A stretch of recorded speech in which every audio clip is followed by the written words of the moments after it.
देखते हैं।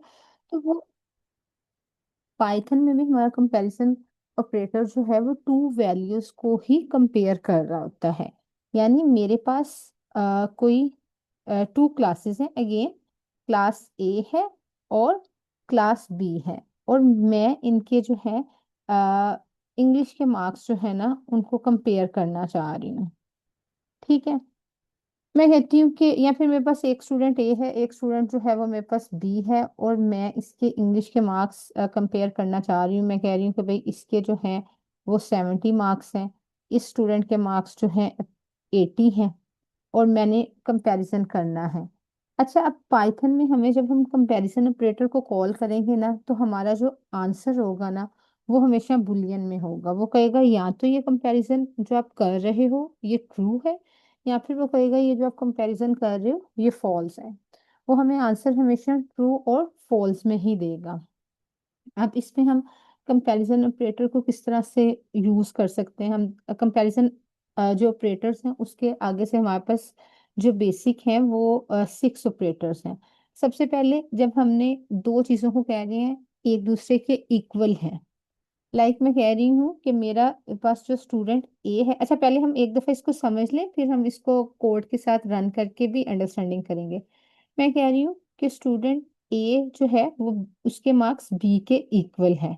ठीक है, यानी इसके 70 मार्क्स थे और इसके आपके पास कितने मार्क्स हैं?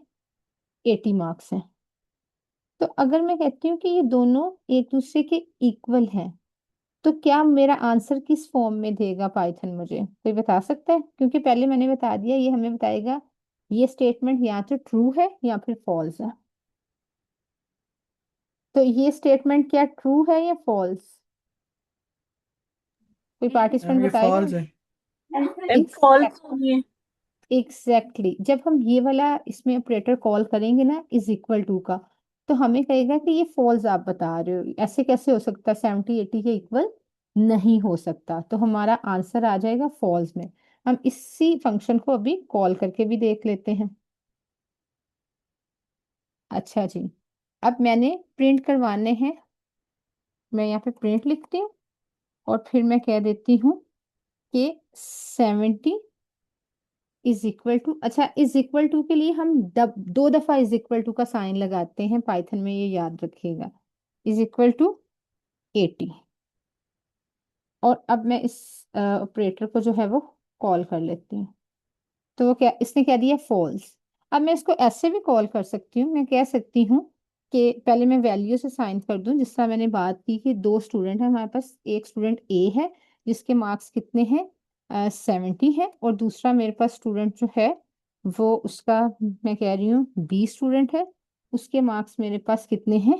80 है। ठीक है, अब मैं यहाँ पे प्रिंट में फिर क्या पूछूंगी इससे? मैं पूछूंगी ए इज इक्वल टू बी, तो वो कहेगा नहीं जी आप फॉल्स कह रही हो, ये एक दूसरे के इक्वल नहीं है। अब ये तो मैंने ऑपरेटर सीख लिया, इज इक्वल टू का ऑपरेटर मैं कैसे यूज कर सकती हूँ। अब मुझे दूसरा जो ऑपरेटर सीखना है वो मेरे पास ऑपरेटर है नोट इज इक्वल टू। जब भी मैंने नोट इज इक्वल टू का ऑपरेटर यूज करना है तो मुझे हाइफन और साथ इज इक्वल टू लगाना पड़ेगा। मैं यही क्वेश्चन रहने देती हूँ और मैं कहती हूँ अगर मैं ये डबल इज इक्वल टू की रिप्लेसमेंट में यहाँ पे अब लगा दूं ये वाला हाइफन और इज इक्वल टू लगा दूं, तो अब मुझे ये आंसर क्या देगा? ट्रू देगा कि फॉल्स देगा?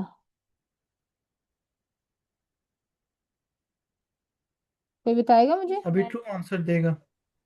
अभी ट्रू देगा क्योंकि हम अब कौन सा ऑपरेटर कॉल कर रहे हैं? नोट इज इक्वल टू का। अभी हम इसी में जो है वो ऐड करके देखते हैं। आई विल ट्राई कि मैं ये वाली जो हमारी होगी ना कोलैब नोटबुक, ये मैं आप लोगों से शेयर भी कर दूं ताकि इसमें हम वो सारे,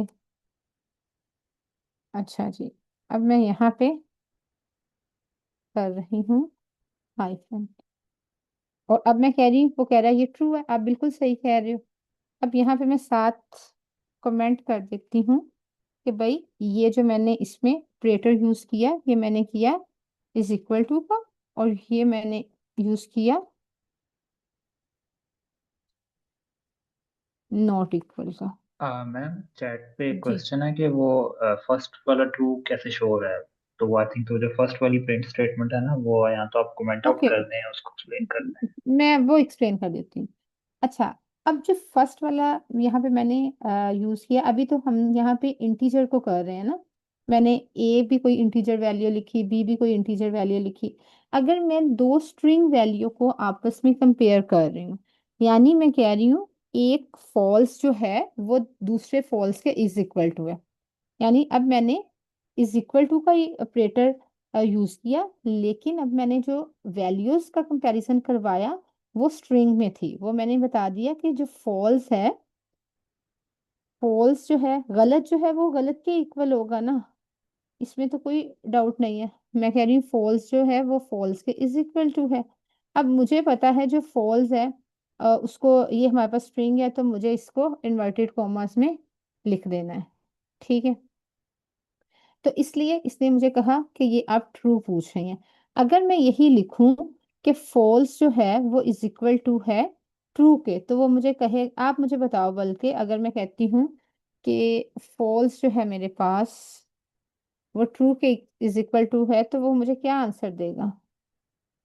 कोई बताएगा मुझे? अभी एक स्ट्रिंग है, दो स्ट्रिंग्स को मैं कंपेयर कर रही हूँ, मैं कह रही हूँ false is equal to true, तो इसका आंसर क्या होना चाहिए? मैम इसका फॉल्स होना चाहिए।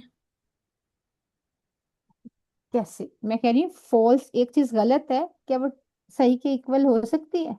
नहीं। तो इसका आंसर वो मुझे क्या देगा कि फॉल्स है, ये आप गलत बोल रहे हो, ऐसे तो नहीं होता। जिसमें हमने ये बात की थी कि 70 80 के इज इक्वल टू नहीं हो सकता, तो इसी तरह गलत आंसर सही आंसर के इज इक्वल टू तो नहीं हो सकता ना। नहीं। तो वो फिर हमें आंसर देगा फॉल्स। अभी देखो मैंने यहाँ पे क्या लिखा हुआ है प्रिंट में, सबसे ऊपर मैंने फॉल्स लिखा हुआ है, एक गलत आंसर है, मैंने उसका कंपेयर किया हुआ है गलत आंसर के साथ। मैंने आंसर लिखने की बजाय लिख दिया है false is equal to false, तो वो मुझे कह रहा है कि आप बिल्कुल सही कह रहे हो, गलत गलत के इक्वल ही होता है। लेकिन अगर मैं साइड में यहाँ पे कहती हूँ कि भाई एक मुझे आप कॉल करवाती हूँ प्रिंट का ही फंक्शन, और अब मैं इसको कह देती हूँ कि मेरे पास आप जो फॉल्स है वो किसके इक्वल है, वो इज इक्वल टू है ट्रू के, तो अब वो आंसर मुझे क्या देगा? मैं मरूज अब क्या आंसर देगा अगर मैं कह रही हूँ false is equal to true? अगर आपको समझ आ गई है तो बताइए। मैम अगर नहीं, फॉल्स। गुड, अब मैं इसको रन करके देखती हूँ, तो वो मुझे, देखें, फर्स्ट वाले को उसने कहा है आप बिल्कुल सही कह रहे हो, दैट्स ट्रू। सेकंड वाले को वो कह रहा है ये फॉल्स है, फॉल्स ट्रू के इक्वल नहीं हो सकता। इसी तरह वो थर्ड वाले को कह रहा है कि 70 80 के इक्वल नहीं हो सकता, ये भी गलत है। लेकिन जब मैंने कहा 70 80 के इज इक्वल टू नहीं है, तो उसने कहा ये आप सही बोल रहे हो। जितने भी हमारे पास क्या कहते हैं कंपैरिजन ऑपरेटर में, हमने सिर्फ ये चीज माइंड में रखनी है कि हमारा जो आंसर होगा ना वो हमें बुलियन में देगा, वो कहेगा या तो ये ट्रू है या फॉल्स है, मिडल वाली कोई चीज नहीं यहाँ पे बताएगा हमें। Is it clear? अब सबको ये वाले कंसेप्ट क्लियर हो गया, चैट में भी जिनका क्वेश्चन था? मैम सारा ये यूज कहाँ पे होते हैं कंपैरिजन ऑपरेटर्स? जब हम कुछ दो चीजों का कंपैरिजन कर रहे होते हैं, जब हम मैथ्स का कोई ऑपरेशन कर रहे हैं और हम कंपैरिजन कर रहे हैं, तो वहां पे यूज हो सकते हैं। ये हमारे पास कंडीशनल स्टेटमेंट में यूज हो सकते हैं। अभी तो हम बिल्कुल वो बेसिक एबीसी सीख रहे हैं ना, पाइथन की हम अल्फाबेट सीख रहे हैं कि किस ऑपरेटर को या किस फंक्शन को हमने किस तरह से कॉल करवाना है। फिर जब हम एडवांस की तरफ मूव करेंगे, हम देखेंगे कि कंडीशनल स्टेटमेंट्स में ये किस तरह यूज हो रहे हैं, या फिर हमारे पास कोई हम अपना क्या कहते हैं अपनी फील्ड से रिलेटेड कोई ऐप डेवलप कर रहे हैं, उसमें ये किस तरह से यूज हो रहे हैं। तो ये तब हम वहां पे इसकी ब्रॉडर वे में एप्लीकेशन हमें पता चलेगी। अभी तो हम अल्फाबेट यूज कर रहे हैं। अब इन अल्फाबेट से इट्स अप टू अस कि हम इसको समझ के हम एक पोइम लिख लें, एक ऐसे लिख लें, एक लेटर लिख लें।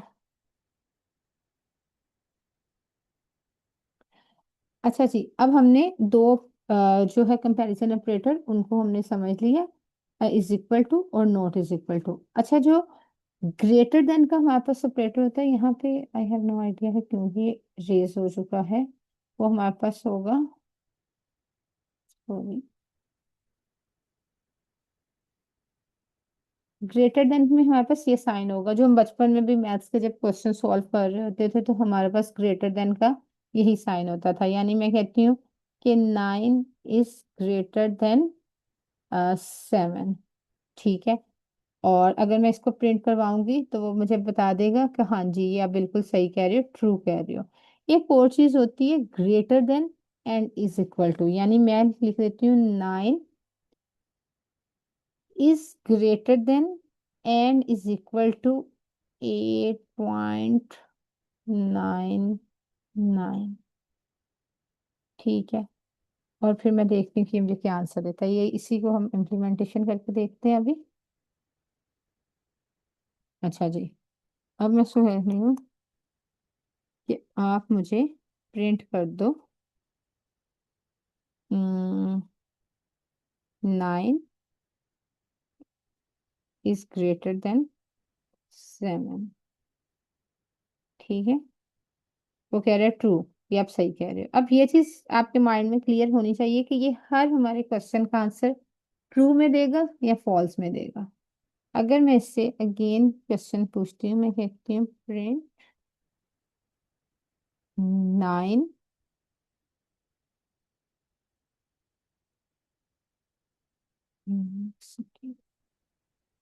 Is equal to greater than 8.99। तो यहाँ पे ये मुझे कहेगा जी, ये भी आप ठीक कह रहे हैं हमें। इसी तरह हमारे पास दूसरा जो इसमें क्या कहते हैं कंपैरिजन ऑपरेटर आ जाता है, वो less than and less than is equal to आ जाता है। उसमें हम लेस देन का ही वो साइन यूज करेंगे, और less than is equal to के लिए लेस देन के बाद इज इक्वल टू का साइन लगा देंगे। तो सेम मैं वैल्यूज लेती हूँ और इसमें सिर्फ लेस देन की का वो ऐड कर देती हूँ। हम्म,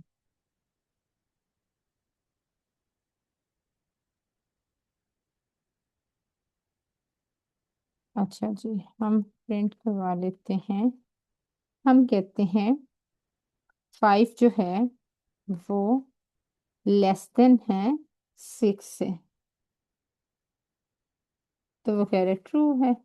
लेकिन अगर मैं कह देती हूँ 5 इज लेस देन 4, तो वो हमें कह देगा कि ये फॉल्स है। इसी तरह मैं नेक्स्ट कॉल करवा देती हूँ। मैं कहती हूँ 5, 1 मिनट, अच्छा ये पूरा सेल ही दोबारा रिपीट है। 5 में कह देती हूँ less than is equal to 4 के है। तो आपके पास वो कह देता है भाई ये भी आप गलत बता रहे हो। लेकिन अगर यहाँ पे मैं लिख देती हूँ 4.99, तो अभी भी इसको गलत ही कंसीडर कर रहा है।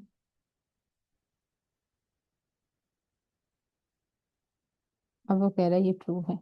अच्छा जी, अब मुझे बताएं कंपैरिजन ऑपरेटर में किसी को अगर कोई कंफ्यूजन है तो हम इसको वो क्लियर कर देते हैं और फिर हम आगे मूव करते हैं लॉजिकल ऑपरेटर्स की तरफ। कंपैरिजन ऑपरेटर सबके क्लियर है?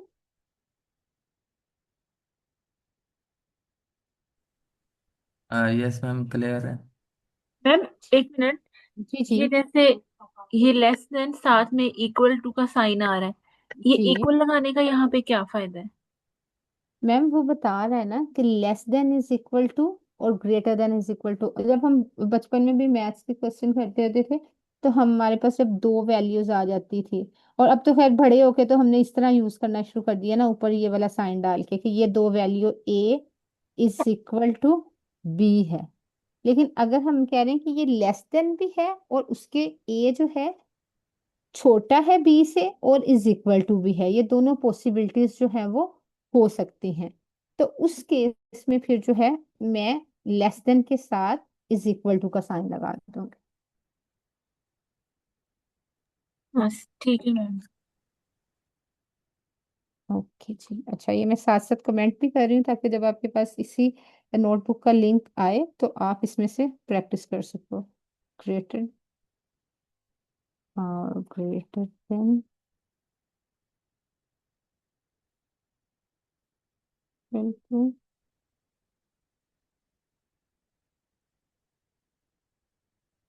अच्छा जी, हमारे पास लेस देन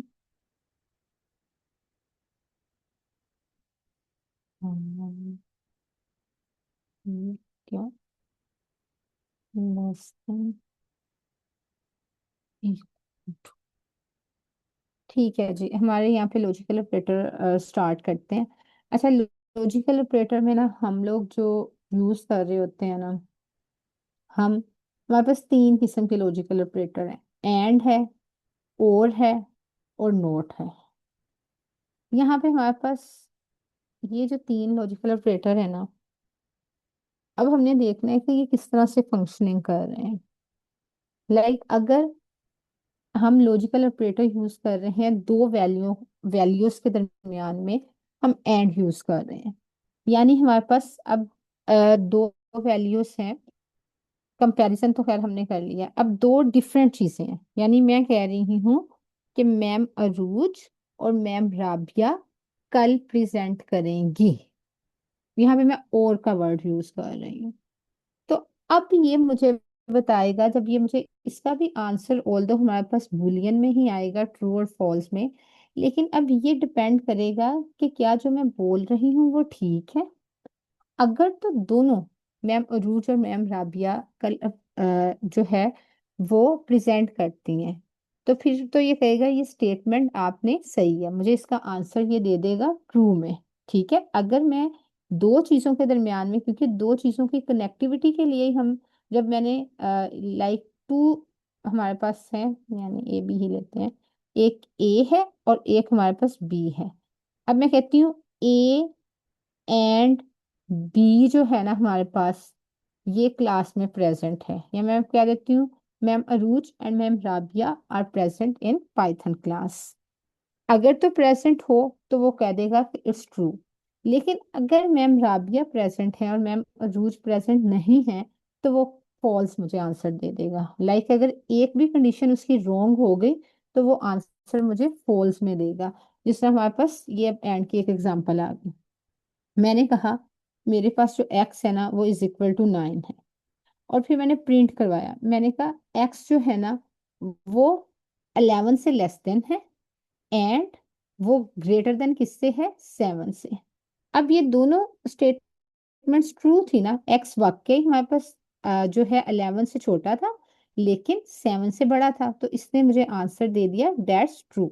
और अगर मैं कहती हूँ कि जो मेरे पास एक्स है वो 11 से तो छोटा है लेकिन मैं कह देती हूँ 12 से बड़ा है, यानी अब यहाँ पे मेरी जो एक स्टेटमेंट थी वो तो बिल्कुल ठीक थी ना, वो तो मेरी राइट स्टेटमेंट थी। और एक जो स्टेटमेंट थी एंड के बाद वाली वो मेरी रॉन्ग स्टेटमेंट थी। लेकिन उसने मुझे आंसर को जो कैलकुलेट करके दिया, उसने कहा नहीं ये गलत आप बोल रहे हो, क्योंकि वो दोनों स्टेटमेंट का कंबाइन आंसर हमें दे रहा है। लेकिन अगर मेरी दोनों स्टेटमेंट्स जो हैं वो राइट होंगी, दोनों राइट होंगी, तो ही वो मुझे आंसर जो है वो ट्रू में देगा। ये एंड का लॉजिकल ऑपरेटर है जो कि इस तरह से हम यूज करते हैं। अच्छा, इसी तरह हमारे पास और का लॉजिक, जो और है ये भी एक लॉजिकल ऑपरेटर है हमारे पास।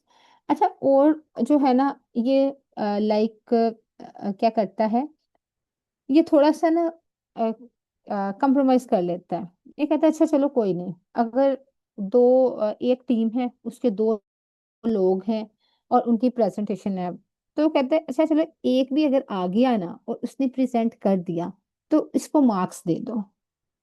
और का ऑपरेटर ये करता है, अगर इसमें एक भी स्टेटमेंट सही है ना और दूसरी गलत है तो और का जो ऑपरेटर जब हम यूज करेंगे वो हमें वैल्यू ट्रू में दे देगा। एंड के केस में ऐसा नहीं था, एंड के केस में ऑपोजिट था, वो एक भी अगर वैल्यू गलत है तो वो कहता है नहीं भी गलत हो। जस्ट आप इसको समझने के लिए ऐसे कर लो, आप यूनिवर्सिटी पढ़ रहे हो, आपकी यूनिवर्सिटी में तीन टीचर्स हैं, तीन टीचर, एक टीचर का नाम है वो एंड है और दूसरे का नाम और है और तीसरे का नाम जो है ना वो नोट है। यहाँ आप अपने अपने फ्रेंड्स की बात कर लो, तीन आपके फ्रेंड्स हैं, एक का नाम एंड है, एक और है, और एक नोट है। जो आपका एंड फ्रेंड है ना, वो बड़ा भाई असूल परस्त है। वो कहता है सारे रूल्स फॉलो होने चाहिए।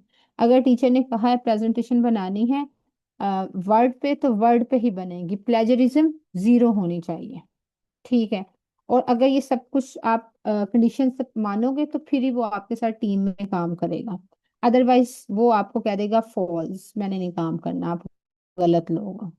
दूसरा आपका फ्रेंड है और जो है ना, ये कहता है अच्छा चलो कोई नहीं, बस काम होना चाहिए, अगर एक आधा रूल हम अवॉइड बाय कर भी जाएं तो इट्स ओके, एटलीस्ट एक रूल तो फॉलो हो ना, क्योंकि दो ही रूल्स हैं, टोटल रूल्स ही दो हैं।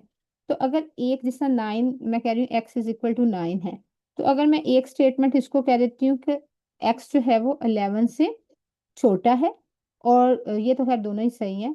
अगर मैं कह देती हूँ कि x जो है 11 से छोटा है और 12 से बड़ा है, तो ये फिर भी मुझे आंसर ट्रू में दे देगा, क्योंकि एक आंसर तो मैंने सही दिया ना, या एक मैंने रूल को तो फॉलो किया था ना। इसी तरह जो थर्ड वन है मेरा फ्रेंड, वो है नोट। वो ओपोजिट है।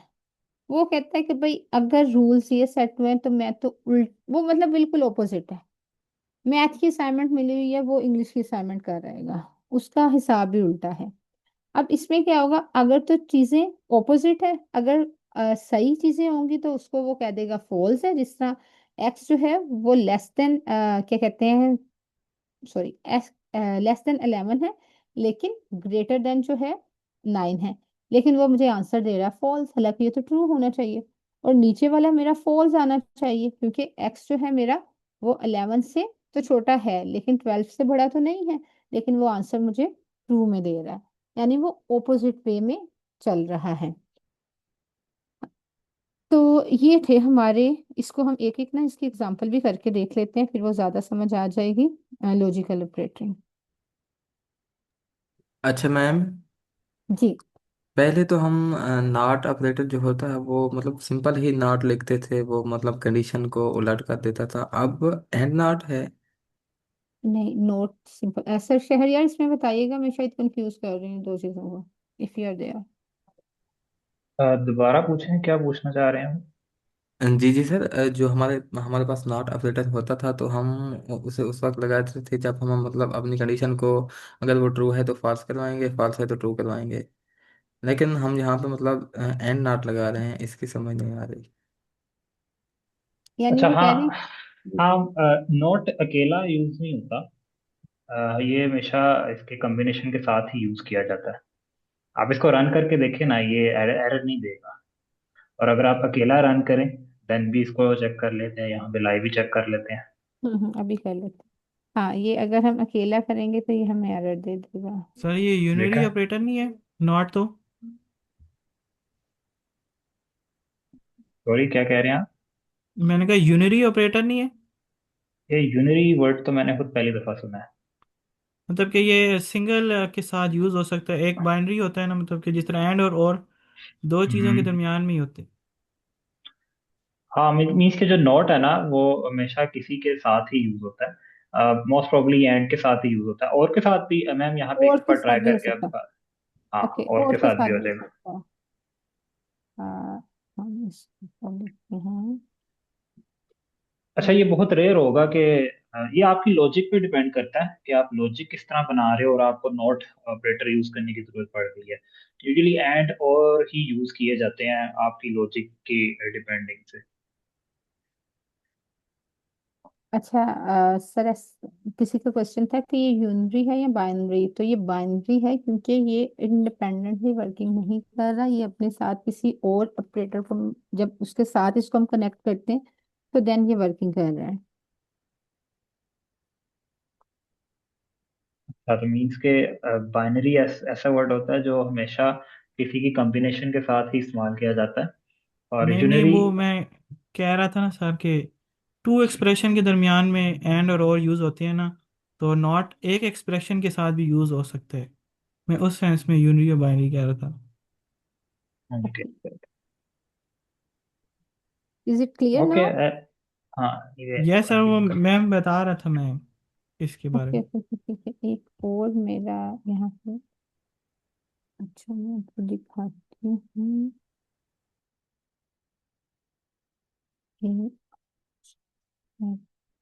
ये- अच्छा नोट जो है ना सिंगल, हम उस केस में यूज कर सकते हैं जिस तरह अभी मैंने दो उसको स्टेटमेंट्स दी हुई थी, एंड नोट लिखा था। अब आपका शायद किसी का जो क्वेश्चन था वो ये था कि हम अकेला नोट क्यों नहीं लिख रहे, यही था ना कि हम जिस तरह एंड और तो हम अकेले अकेले लिख रहे हैं, तो हम नोट का फंक्शन जो है वो सेपरेटली क्यों नहीं कॉल कर सकते।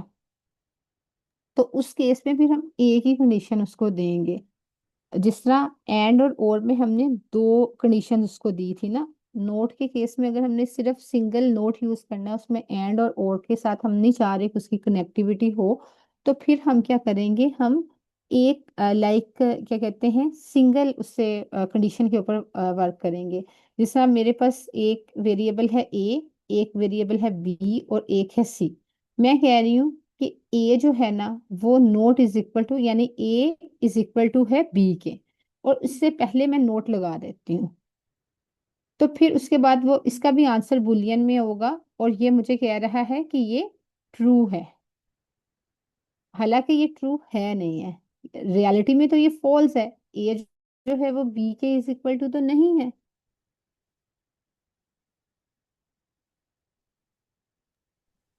ये जिसका क्वेश्चन था नोट सिंगल सेपरेटली हम सिंपल नोट यूज कर सकते हैं या नहीं, ये उसके लिए आंसर था। Is it clear now? इस इस चीज जी को मैम। इस चीज क्लियर। को दूसरे तरीके से भी लिख सकते हैं, जिस तरह हम ए इज नॉट इक्वल टू लिखते हैं ना, वो हाइफन और इक्वल्स डाल के, तो उसका भी आंसर सेम ही आएगा। तो इस चीज को दो तरीकों से लिखा जा सकता है। लेकिन नोट एग्जैक्टली। स्पेसिफिकली अकेले यूज होता है, बट ये थोड़ा सा एडवांस टॉपिक है ये। इवन जब आप बीएसए करेंगे और जब लीड कोड के क्वेश्चन सॉल्व करेंगे, तब जाके ये आपको वहाँ पे आइडिया होना शुरू होगा कि नोट कहाँ कहाँ और हम यूज किया जा सकता है। अगेन ये सारा लॉजिक पे डिपेंड करेगा। जब आप कोड लिख रहे होंगे, लॉजिक लिख रहे होंगे, आप किस लॉजिक से लिख रहे होंगे, तब ये जाके ऑपरेटर आपको समझ आना शुरू हो जाएंगे कि हाँ भाई इसमें यहाँ पे ऐड लगेगा या यहाँ पे नॉट लगेगा। Yes exactly sir. But clear हो गया है। अच्छा सर, इसने यहाँ पे ऐसे किया है, मतलब ए इज इक्वल टू 16 है और बी इज इक्वल टू 20 है, तो ये एक एक दूसरे के बराबर तो नहीं है, और उसने मतलब नॉट के थ्रू इसे ट्रू कर दिया। Yes, okay note thank you. हमेशा नोट में हमने स्टार्टिंग में डिस्कस किया था, जब हम ऑपरेटर यूज कर रहे होते हैं ना, अगर तो वो दोनों साइडों की मतलब उसकी कंडीशन ए और बी दोनों ट्रू है तो वो रिटर्न हमें करेगा ट्रू। अगर एक भी फॉल्स है तो वो हमें फॉल्स कर देगा, अगर दोनों फॉल्स हैं तो फिर तो वो फॉल्स ही करेगा। लेकिन और के केस में फिर हमने कहा था कि अगर एक कंडीशन भी ट्रू है ना और दूसरी जो है वो रोंग है, तो वो हमें ट्रू रिटर्न कर देगा। लेकिन नोट के केस में वो ऑपोजिट करेगा। अगर एक्चुअल में, अब जिस तरह ये एक्चुअल में तो फॉल्स है ना, A is not is equal to B, लेकिन वो हमें एक्चुअल में फॉल्स है, हमें इसका ऑपोजिट दे रहा है ट्रू करके। नोट हमें हमेशा ऑपोजिट वैल्यू बताएगा, इसका आंसर ऑपोजिट में देगा।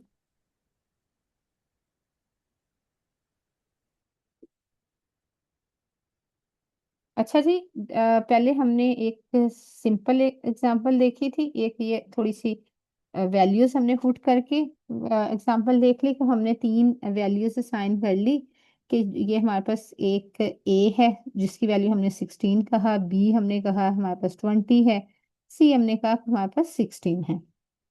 अब एक हम सिंपल प्रिंट का फंक्शन कॉल करवा देते हैं कि ए इज इक्वल टू सी, तो वो तो हमें दे रहा ट्रू। लेकिन अगर मैं कहती हूँ A is equal to B and A is equal to C, अब मैंने एंड का यहाँ पे ऑपरेटर यूज किया, और इस केस में क्योंकि मेरी A is equal to B तो रोंग है और A is equal to C right है, लेकिन ये रिटर्न मुझे करेगा फॉल्स क्योंकि इसकी कंडीशन थी दोनों चीजें राइट होनी चाहिए। और अगर मैं और का ऑपरेटर यूज करती हूँ, अब हमारे पास अगेन सेम मैंने स्टेटमेंट लिखी है। अब ये A is equal to B तो रोंग है, लेकिन A is equal to right, A is equal to C right है, तो ये मुझे एक भी सही है तो ट्रू का आंसर ट्रू में रिटर्न कर देगा।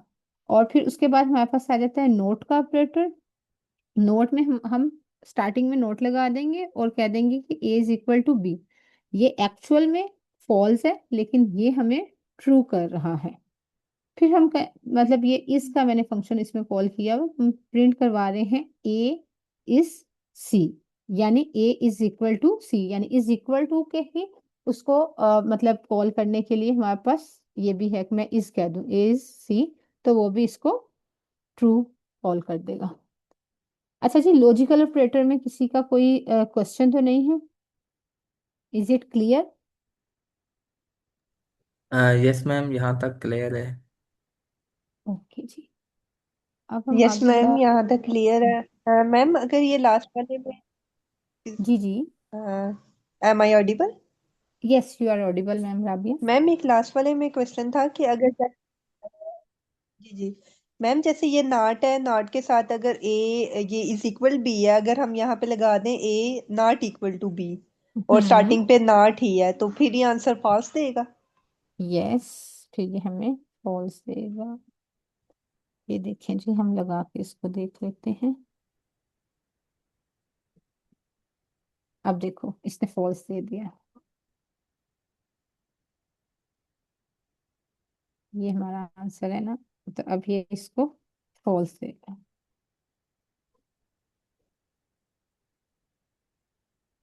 अच्छा, अभी तो आप लोग इनको प्रैक्टिस करो, और मेरा ख्याल है कोशिश करो अभी साथ साथ, ऑल्दो अभी आपसे सॉल्व तो नहीं होंगे लीड कोड के क्वेश्चन, लेकिन जस्ट ट्राई करो कि क्वेश्चन अंडरस्टैंड हो रहा है, या उसका सोल्यूशन सामने रख लो, उसका सोल्यूशन सामने रख के देखो हो रहा है। लेकिन ये अभी काम ना करना, आप लोग नेक्स्ट वीक के बाद करना, जब हम जो है ना इफ एल्स वाली कंडीशंस पे और स्टेटमेंट्स पे अच्छी तरह ग्रिप आपकी हो जाएगी ना, और लिस्ट और टपल्स भी कर लेंगे, फिर उसके बाद आपने क्या करना है, लीड कोड पे जाना है, उसका क्वेश्चन पढ़ना है और सोल्यूशन साथ रखना है, और देखना है अच्छा इसमें, और आपने सिर्फ उसमें आंसर में ये देखना है कि अच्छा इसमें ये वाला ऑपरेटर इसने यूज किया हुआ है, इसमें ये वाली कंडीशन भी यूज की हुई है, ये कंडीशन ऐसे भी यूज हो सकती है।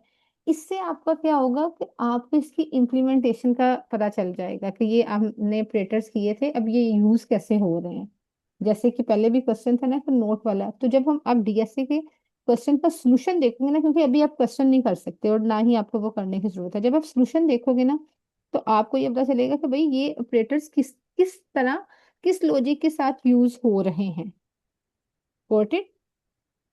और सर शहरियर, हम ट्राई करेंगे कि बेसिक करवाने के बाद ना हम फ्राइडे वाले दिन कोई एक इस तरह लीड कोड का क्वेश्चन करवा के ना, तो वो भी थोड़ी एक अंडरस्टैंडिंग और डेवलप हो सके।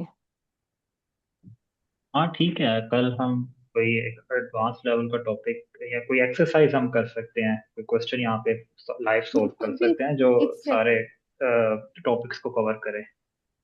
एग्जैक्टली जो बिल्कुल एक कोई बेसिक सा क्वेश्चन पकड़ेंगे जिसमें ऑपरेटर्स का यूज हो, लेकिन ये ना एक दफा इफ एल्स वाली स्टेटमेंट्स हो जाएंगी ना, कंडीशनल स्टेटमेंट, फिर उसके बाद क्योंकि डीएसए के मैक्सिमम क्वेश्चंस में वो स्लाइसिंग भी है, और इफ एल्स का भी अच्छा खासा यूज हो रहा होता है। जी जी अच्छा जी, बिल्कुल ऐसा ही है। अब हम वापस से आते हैं।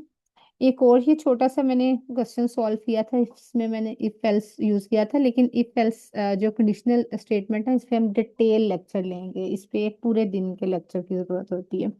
अच्छा, अब मैं ना इसमें कह रही हूँ कि एक ना पर्सन है, उसकी एज है 15, और जो उसकी इनकम है ना, वो मेरे पास है 2000, इनकम 2000 है, एज 15 है, और मैं कह रही हूँ if age is greater than 18 and income is greater than 20,000, तो फिर आपने ना इसको प्रिंट करना है for loan, eligible for loan करना है, ये आप प्रिंट करोगे। ठीक है, और अगर इसमें से, क्योंकि अब यहाँ पे देखो कौन सी मैंने ऑपरेटर यूज किया है, एंड का, एंड का ऑपरेटर यूज किया है, दोनों कंडीशन एप्लीकेबल होंगी तो वो मुझे आंसर करके देगा, और साथ में उसको कहती हूँ कि अगर चलो ये कंडीशन फॉलो नहीं हो रही, तो फिर आप मुझे अदरवाइज प्रिंट करवा दो नॉट एलिजिबल। अब इसमें क्या है आपके पास, देखो एज जो है वो, आप मैंने तो ये कहा था कि 18 या ग्रेटर देन 18 हो, तो फिर, और दूसरी मेरी कंडीशन क्या थी कि इनकम जो है 20,000 या फिर ग्रेटर देन 20,000 होनी चाहिए, तो फिर आपने इसको एलिजिबल करना है। अच्छा, अगर अब मैं ये सारी इसको चेंज करती हूँ। मैं कहती हूँ कि एज जो है ना, मैं इसको कर देती हूँ 20। एज को मैं 20 कर देती हूँ और इनकम को मैं कर देती हूँ 30। तो अब मैं कहती हूँ प्रिंट करो। अब वो कह रहा है कि ये एलिजिबल है फॉर द लोन, क्योंकि ये दोनों कंडीशंस को क्या कर रहा है, उसको इस पे इम्प्लीमेंट हो रही है, या उस पे वो फुलफिल कर रहा है दोनों कंडीशंस को। तो अब ये देख, इफ जो लॉजिकल ऑपरेटर्स है ना, इसका सही हमारा जो यूज हो रहा होता है ना, वो कंडीशनल स्टेटमेंट में हो रहा होता है, इफ एल्स के साथ। Is it clear? ये वाला एक छोटा सा बहुत बेसिक सा मैंने एक क्वेश्चन यहाँ पे लिखा था, ये समझ आ गया कि किस तरह से मैंने एंड ऑपरेटर को यूज किया? जी मैम, यहाँ तक क्लियर है। ओके जी, ठीक हो गया। अच्छा, अब हम ना बड़ा मजे का करने जा रहे हैं topic string. String in Python में ना बेसिकली स्ट्रिंग होता क्या है, पहले हम इसको देख लेते हैं। हमारे पास स्ट्रिंग जो है ना, ये हम कहते हैं कि ये सीक्वेंस ऑफ करेक्टर्स है। हमारे पास सीक्वेंस ऑफ करेक्टर्स आ जाता है स्ट्रिंग। और दूसरी चीज हम कह रहे हैं कि हमारे पास एक तो ये सीक्वेंस ऑफ करेक्टर्स है, यानी मैंने यहाँ पे लिख रही हूँ मैं, मतलब जब मैं प्रिंट करवा रही होती हूँ, मैं कहती हूँ पाइथन क्लास, पाइथन, और मैं क्लास लिख देती हूँ, ठीक है। अब ये मेरे पास करेक्टर्स लिखे हुए हैं, लेकिन ये तो मुझे कह रहा है कि भाई एक सीक्वेंस में करेक्टर्स होंगे, और फिर मुझे ये कह रहा है कि ये ऑर्डर में होंगे। ऑर्डर में जब हम चीजें अरेंज कर रहे होते हैं, आप अपनी लाइक बुक शेल्फ को अरेंज कर रहे होते हो, तो आप सीक्वेंस में करते हो ना, कि फर्स्ट जो शेल्फ है उस पे मेरा स्टडी मटेरियल आएगा, सेकंड पे नोवेल आएंगे, और इस तरह। तो जब हम ऑर्डर में चीजों को ऑर्डर देते हैं, तब तो हम नंबर यूज कर रहे होते हैं, न्यूमेरिक वैल्यू यूज हो रही होती है, 1 2 3 4 5 6 7 8। तो अब ये मुझे कह रहा है कि सीक्वेंस है, ठीक है, करेक्टर सीक्वेंस में पाइथन क्लास सही सीक्वेंस समझ आ रहा है, लेकिन अब ये ऑर्डर में भी है, यानी कि हर जो करेक्टर है यहाँ पे उसके पीछे कोई नंबर है जो उसको ऑर्डर में अरेंज कर रहा है। तो अब मैं इसको कहती हूँ कि ये मेरे पास हर जो नंबर, हर करेक्टर है ना यहाँ पे, ये बैकएंड में एक नंबर को प्रेजेंट कर रहा है। तो यहाँ पे हमेशा काउंटिंग में जीरो से स्टार्ट करती हूँ। मैं कहती हूँ जो पी है ना मेरे पास, ये जीरो के इक्वल है, वाई मेरे पास 1 के इक्वल है, टी मेरे पास 2 के इक्वल है, एच मेरे पास 3 के इक्वल है, ओ मेरे पास 4 के, और इसी तरह एन 5 के, सी 6 के, 7 के, और ए 8 के आ जाएगा, ये मेरे पास 9, और ये मेरे पास 10 आ जाएगी। यानी कि हर एक करेक्टर को एक नंबर पीछे असाइन है। इसी तरह वो ऑर्डर में लिखा आएगा ना मेरे पास। तो इसमें हम ऑर्डर हमेशा स्टार्ट करते हैं जीरो से। यहाँ पे जब हम काउंटिंग स्टार्ट करते हैं वो जीरो से स्टार्ट करते हैं, वो कभी भी हम 1 से स्टार्ट नहीं करेंगे। जो आपका फर्स्ट लेटर होगा किसी भी स्ट्रिंग के अंदर, जो फर्स्ट आपका करेक्टर होगा, वो उसको हम जीरो ही कहेंगे। अगर आप यहाँ पे स्पेस दे देते हो तो वो स्पेस जीरो बन जाएगी। फिर उसके बाद आपके पास 1 2 3 4 काउंटिंग शुरू होगी। अच्छा, ये तो मेरे पास थी सिंपल, मैंने पॉजिटिव में काउंटिंग शुरू की, लेकिन अब इसको मैं ऑपोजिट नेगेटिव में भी काउंटिंग कर सकती हूँ। जब हम नेगेटिव में नंबरिंग करते हैं, -1 -2 -3, तब हम जीरो तो नहीं लिखते, जीरो तो पॉजिटिव है या इन बिटवीन है नेगेटिव और पॉजिटिव। तो फिर मैं इसको ऑपोजिट वे में शुरू कर देती हूँ, क्योंकि जब हम मैथ्स में भी यही रूल होता है ना, कि ये इस साइड पे अगर पॉजिटिव जा रहा है आपका +1 2 3 4, और इस साइड पे आपके पास -1 2 3 4 होगा, ये नेगेटिव होगा। तो अब यहाँ पे अगर मैंने पॉजिटिव काउंटिंग शुरू की है 1 2 3 4, जो कि एक सीक्वेंस में जा रहा है, और अगर मुझे नेगेटिव काउंटिंग शुरू करनी है, तो आपके ख्याल में वो क्या होगा? वो भी मैं यहीं से शुरू कर दूंगी या ऑपोजिट साइड से शुरू करूंगी, कोई बताएगा? यस मैम, अपोजिट, मतलब 10 से 10 -1 9 -2, इस तरह। नहीं नहीं, यानी ये देखो ना, मैंने पी को जीरो कहा है, वाई को 1 कहा है। अब मैंने इन्हीं करेक्टर्स को -1 2 3 के नाम देना है, इन्हीं करेक्टर्स को। तो क्या मैं पी को ही -1 कहूंगी या मैं एस को -1 करूंगी, एस एंड एस से से शुरू मैम। करूंगी? Yes exactly. तो हम अब जब हम नेगेटिव में दे रहे होते हैं नंबरिंग, तब हम क्या करते हैं, तब हम कहेंगे ये मेरे पास -1 है, ये मेरे पास -2, -3, हर करेक्टर के पीछे नंबर होगा एक। अभी तो सिर्फ इस कंसेप्ट को समझो, फिर हम देखते हैं कि उसको हम यूटिलाइज कैसे करते हैं, इसका यूज कहाँ पे है पाइथन में। और -6 एंड सो ऑन, ये मेरे पास आ जाएगा -11। ये -11 क्यों आया मेरे पास, कोई बताएगा मुझे? वो मैम जीरो से शुरू किया था ना हमने, पॉजिटिव वाला, तो इस वजह से फिर यस नेगेटिव में एक ज़्यादा है। एग्जैक्टली, वो हमने जीरो से शुरू किया था और ये हम नेगेटिव से शुरू कर रहे हैं, तो या ये तो हम स्टार्ट ही -1 से कर रहे हैं, तो इसलिए ये -11 तक गया। अच्छा, अब मैंने आपको बता दिया कि इसको हम इस तरह से इंडेक्सिंग कर रहे हैं, इसको इस तरह से मैंने एक हर वैल्यू का एक इंडेक्स दे दिया, एक नंबर दे दिया। तो अब मेरा यूज कहाँ पे है यहाँ पे ना, कि मुझे इसका क्या फायदा होगा, मैं इसको कैसे यूज कर सकती हूँ? तो इसके लिए हम देखते हैं, मैंने यहाँ पे लिखा हुआ है कि भाई मेरे पास जो है ना पाइथन क्लास है। यहाँ पे मैंने पाइथन क्लास, एक मैंने वेरिएबल लिया, उसका नाम रख दिया ए, ठीक है। और एक और मैं वेरिएबल लेती हूँ, उसका नाम मैं रख देती हूँ बी। मैं कहती हूँ बी इज इक्वल टू, आ जाएगा मेरे पास स्टूडेंट्स। अब मेरे पास इसकी सेपरेट से इंडेक्सिंग होगी, इसकी सेपरेट से होगी। अगर मैं ए का फंक्शन कॉल करवाती हूँ, मैं प्रिंट ए करवाती हूँ, तो उसने मुझे लिख दिया ये पाइथन क्लास है। लेकिन अब मुझे ये चेक करना है किस इंडेक्स के अगेंस्ट कौन सा करेक्टर बैठा हुआ है, या किस करेक्टर को कौन सा इंडेक्स इन्होंने दिया है। तो मैं यहाँ पे सिंपल ए लिखूंगी, जो भी मेरे वेरिएबल का नाम होगा, और साथ में यहाँ पे लिख देती हूँ स्क्वायर ब्रैकेट। और अब मुझे पता करना है कि 5 इंडेक्स के अगेंस्ट कौन सा करेक्टर, या किस करेक्टर को जो है मेरे पास 5 इंडेक्स असाइन किया गया। तो मैं यहाँ पे सिंपल 5 लिख दूंगी, और इसको मैं कहूंगी आप,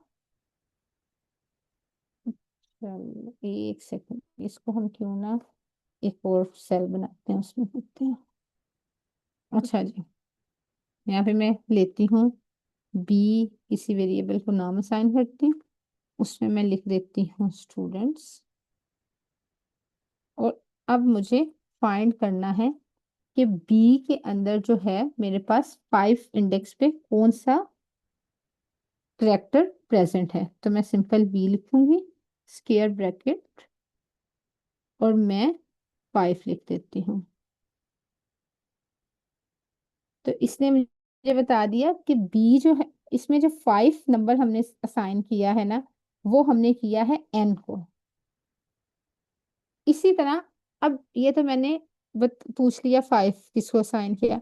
अब मैं चाह रही हूँ कि मुझे पता चल जाए 1 से लेके 3 तक किसका नंबर है, या बल्कि यहाँ पे ना हम पाइथन क्लास ही लिखते हैं। उसकी रीजन क्या है, ये सामने हमने उसकी इंडेक्सिंग की हुई है, वो आपको ज्यादा अच्छे से क्लियर होगा। पाइथन क्लास, अच्छा जी। अब मुझे ये पता करना है, मैं चाह रही हूँ कि मैं ना बी को चेक करूं। मुझे देखना है कि 1 से लेके 10 तक, या 0 से लेके 9 तक मैंने देखना है कि क्या आता है। या मैं चाह रही हूँ कि मुझे पता चले 0 से लेके 5 तक कौन कौन से करेक्टर्स आ रहे हैं। तो मैं यहाँ पे सिंपल लिखूंगी 0, फिर मैं कोलन लगाऊंगी, और साथ में यहाँ पे लिख देती हूँ 5। अब 0 से 5 तक जितने भी करेक्टर होंगे, ये मुझे वो प्रिंट करवा के दे देगा, ठीक है। अब 0 से 5 तक, 0, 1, 2, 3, 4, ठीक है। एन तक नहीं आने चाहिए था हमारे पास। अच्छा मैम, वो हाँ हाँ लास्ट। सही सही सही, वो मेरी यहाँ से काउंटिंग खराब हो गई है। ये देखो ना, 0 पी को हमने दिया, वाई को 1, टी को 2, और 3, 4। अच्छा, इसमें एक चीज ये होती है कि जो लास्ट वाला हम नंबर लिखते हैं ना, जब हम कॉल कर रहे होते हैं, तो ये लास्ट को एमिट कर देता है। उससे 5 से पहले पहले तक का मुझे ये बता देगा। मुझे अब ये बेसिकली, इसने मुझे आंसर जो दिया, इसने मुझे क्या आंसर दिया, इसने मुझे जीरो से लेके फोर तक जितने भी नंबर आ रहे हैं ना, वो इसने मुझे बता दिए, लास्ट वाले को ये अमिट कर जाएगा। अब अगर मैं यहाँ पे लिख देती हूँ सिक्स, तो फिर हम देखते हैं क्या होगा। अगर मैं सिक्स लिख देती हूँ तो यहाँ पे अब ये सिक्स वाले का नहीं आने देगा, उससे पहले तक यानी फाइव तक उसको मुझे प्रिंट करवा के दे देगा। अब इसने पाइथन पूरा प्रिंट करवा के दे दिया। Is it clear? यहाँ तक किसी का कोई इश्यू, कोई मसला? ये वाली चीज क्लियर हुई सबको, हम किस तरह से स्लाइसिंग कर रहे हैं इसकी? अच्छा जी। अब इसमें ना हमारे पास मल्टीपल फंक्शंस हम इसमें यूज कर सकते हैं। यानी इसी चीज को, इंडेक्सिंग को, हम डिफरेंट पर्पस के लिए जो है वो यूज कर रहे होते हैं। अभी जिस तरह मैंने बात की थी माइनस में भी हम इसकी सीरीज चलते हैं। अब मैं चाह रही हूँ मैं एंड से देखूं, एक मेरे पास पाइथन क्लास तो लिखा हुआ है, मैं चाह रही हूँ कि मैं लास्ट पे देखूं इसके लास्ट में कौन से डिजिट आ रहे हैं। तो अगेन मैं पहले लिखूंगी बी, फिर मैं स्क्वायर ब्रैकेट्स लूंगी, और मैं इससे कहती हूँ कि -1 से मुझे आप प्रिंट करवा के दो -5 तक। सॉरी, इसको हम जब हमने माइनस में पूछनी होगी वैल्यू, तो जो हमारे पास छोटा डिजिट बेसिकली सबसे छोटा तो 5 बनता है ना, माइनस में जितना आप आगे जाते जाते हो वो उतना छोटा डिजिट होता जाता है। तो पहले मैं लिखूंगी -5 कोलन -1, और मैं अब इसको कहती हूँ कि भाई मुझे प्रिंट करवा के दो। तो इसने मुझे प्रिंट करवा दिया। इसने कहा कि -1 2 3 4 5, यानी -5 तक आपके पास ये आ रहा है। अब इसमें क्या वो करेगा, इसमें -1 अगर आपने देखा हो तो उसको वो स्किप कर गया है। मेरे पास -2 3 4 -5 तक उसने प्रिंट करवाया, -1 को स्किप कर दिया। जिस तरह हमने जब 0 से 6 तक किया था, तो उसने 6 को स्किप कर दिया था, लास्ट वन को, और 5 तक मुझे प्रिंट करवा के दे दिया था। तो माइनस में ये क्या करेगा, जो जहां से क्या कहते हैं लास्ट वन होगा, इसको अगेन स्किप कर देगा, क्योंकि मैंने -5 से -1 तक पूछा था, और ये -5 से लेके इसने 2 तक मुझे प्रिंट करवा दिया। अच्छा, फिर इसी को हम यूज कर सकते हैं। मुझे ना अब ये चाहिए रिवर्स ऑर्डर में, मैं चाह रही हूँ मेरे पास ये रिवर्स ऑर्डर में लिखा हुआ आ जाए। तो मैं इसको क्या करूंगी, मैं अगेन बी कॉल करूंगी, और स्क्वायर ब्रैकेट, अब मैं यहाँ पे 2 दफा कोलन लगा दूंगी, और साथ लिख दूंगी -1। अब ये मेरे पास सारी राइटिंग रिवर्स में लिखी आ गई है, सारे स्पेलिंग उलट गए हैं। ठीक हो गया? अच्छा। अच्छा, एक और चीज है। अब मैंने जिस तरह देखो कि मैं जब नेक्स्ट फंक्शन को कॉल कर रही हूँ, नेक्स्ट में चीज देख रही हूँ स्लाइसिंग में क्या हो रहा है, तो आपके पास ऊपर वाले का आंसर गायब हो जाता है। अगर आप चाहते हो कि आपके पास सबके आंसर ऐसे ही आते रहें, तो फिर आप प्रिंट का फंक्शन कॉल करवा दो, और उसको प्रिंट को अगेन एंड अगेन उसको लिखते रहो, फिर वो आपके पास ये सारी चीजें आना शुरू हो जाएंगी। अच्छा, इसी तरह अब मैं चाह रही हूँ कि ये मेरे पास पाइथन क्लास जो लिखा हुआ है ना, ये मेरे पास सारा अपर स्केप में आ जाए, कैपिटल लेटर्स में आ जाए।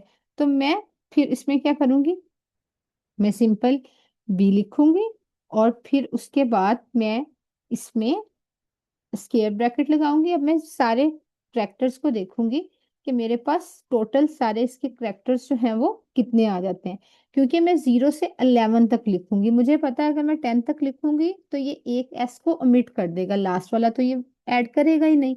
तो मैं क्या करूंगी, 0 कोलन 11, और उसके बाद मैं डॉट लगाऊंगी। और अब मुझे क्योंकि सारे लेटर्स को कैपिटल लेटर में करना है, तो मैं कॉल कर दूंगी अपर का फंक्शन। और उसके बाद मैं क्या करूंगी, अपर का फंक्शन, एक सेकेंड, अपर का फंक्शन कॉल करने के बाद मैं 2 राउंड ब्रैकेट कर दूंगी, और ये मुझे अब सारा अपर इसने पाइथन क्लास अपर में लिख दिया। इसी तरह अगर मैं यहाँ पे लोअर का फंक्शन कॉल, ये पाइथन के इनबिल्ट फंक्शन है, अगर मैं यहाँ पे लोअर का फंक्शन कॉल कर दूं, तो ये मुझे सारा लोअर केस में लिख के दे देगा। इसी तरह अगर मैं रिप्लेस कर दूं, मैं चाह रही हूँ कि भाई मैं पाइथन को रिप्लेस करके डीएसए क्लास कर दूं, तो फिर उसके लिए मुझे, अब हमारे पास ना टाइम सिर्फ 4 मिनट है, तो ये आप यहाँ से देख लो। अगर मैं कह दूं मुझे पाइथन को रिप्लेस करना है डीएसए से, क्योंकि पाइथन भी मेरे पास क्या है, स्ट्रिंग है, डीएसए भी स्ट्रिंग है, दोनों को इन्वर्टेड कोमा में करूंगी, दरमियान में इनके एक कोमा लगा दूंगी, और जो मेरे वेरिएबल का नाम होगा वो लिखूंगी डॉट, और रिप्लेस, भाई आप फर्स्ट लेटर को रिप्लेस कर दो सेकंड से। तो यहाँ पे क्या आ गया मेरे पास, डीएसए क्लास। फिर अगर मुझे काउंट डाउन करना है कि पाइथन क्लास थी तो इसमें नंबर ऑफ एस कितने हैं, तो मैं वेरिएबल का नेम लिखूंगी, डॉट लगाऊंगी, काउंट करूंगी, कर दो, और करली सॉरी राउंड ब्रैकेट में मैं एस लिख दूंगी। तो उसने मुझे कह दिया कि एस जो है आपके पास 2 टाइम्स है। अच्छा जी, किसी का कोई क्वेश्चन है तो बताएं, नहीं तो हम एक ओवरव्यू दे देते हैं। और आप लोगों ने जो है ना स्लैब पे बताना है कल बाकी जो टॉपिक्स हैं वो कौन कौन सा टॉपिक प्रेजेंट कर रहे हैं। जी सर, मोहम्मद आशिक, आपका कोई क्वेश्चन? हाँ जी मैम। मैम जिस तरह ये थर्ड लाइन में आपने लिखा बी ब्रैकेट -5 : 1, यहाँ पे उसने प्रिंट किया क्लास को, उसका लास्ट एस उसने मतलब इंक्लूड नहीं किया। यस। तो अगर हमें चाहिए तो फिर हम किसके थ्रू, किस अप्रोच के थ्रू मतलब उसे प्रिंट कराएंगे? अच्छा, अगर हमें उसका लास्ट एस बी चाहिए तो फिर मैं क्या करूंगी, मैं इसको आई थिंक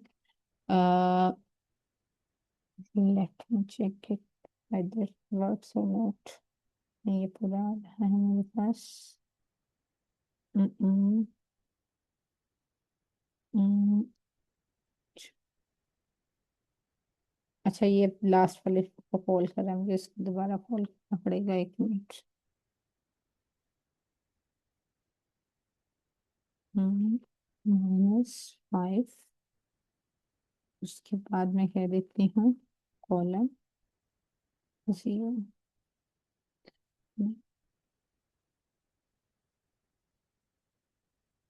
ये अब फिर मुझे उसके बाद कुछ भी नहीं करना पड़ेगा, मैं 1 को यहाँ से ओमिट कर दूँ क्योंकि 0 में लिख नहीं सकती, 0 माइनस वाली काउंटिंग में आ नहीं रहा।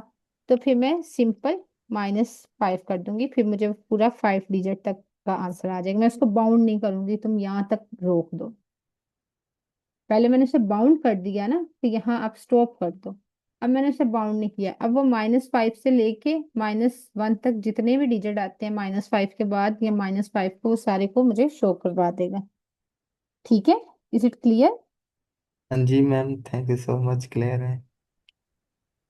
ठीक है जी। आई विल इंडेक्सिंग ठीक हो गया। मैम, नेगेटिव काउंटिंग डिफिकल्ट है तो हम पॉजिटिव को यूज नहीं कर सकते, आई विल प्रेजेंट। अच्छा। अच्छा, नेगेटिव डिफिकल्ट नहीं है। अब देखो, नेगेटिव के अभी हमने फायदे देखे, क्या फायदे थे, हमें रिवर्स करके दे रहा था।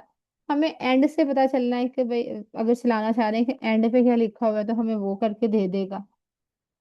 तो इसका ये है बेसिकली। अब ये सारे टाइटल, लोअर, अपर, रिप्लेस, काउंट, लेंथ, अगर मुझे लेंथ फाइंड करनी है कि ये ए वेरिएबल की टोटल लेंथ क्या है, वो 11 है, तो मुझे यहाँ लेंथ के बिल्ट इन फंक्शन को ना इसके कॉल करना पड़ेगा। अ, ठीक है जी, अगर किसी का कोई भी क्वेश्चन हो तो आप लोगों ने स्लैब पे पूछ लेना है। बाकी इंशाल्लाह ताला कल आप लोग को प्रेजेंटर हम लोग आपसे सीखेंगे इंशाल्लाह। तो कल फिर ये हम स्लैब पे ही मैसेज कर देते हैं कि सबसे पहले कौन प्रेजेंट करेगा, क्योंकि टॉपिक वाइज प्रेजेंट हो जाए। मैम राबिया, आप सबसे पहले प्रेजेंट कर लीजिएगा। मैम अरूज आप उसके बाद, और उसके बाद एक और मैडम है। जी सर आशिक, आपका कोई क्वेश्चन है? ठीक है मैम सबा, आप उसके बाद first 15 minute ma'am Rabia, it's not 15, like जितनी देर में आपका टॉपिक कवर हो जाए। Then ma'am Arooj, and after that ma'am Saba. Okay जी, थैंक यू सो मच, अल्लाह हाफिज। अल्लाह ठीक है हाफिज। जी, अल्लाह हाफिज़। आज की क्लास हम यहीं पर ख़त्म कर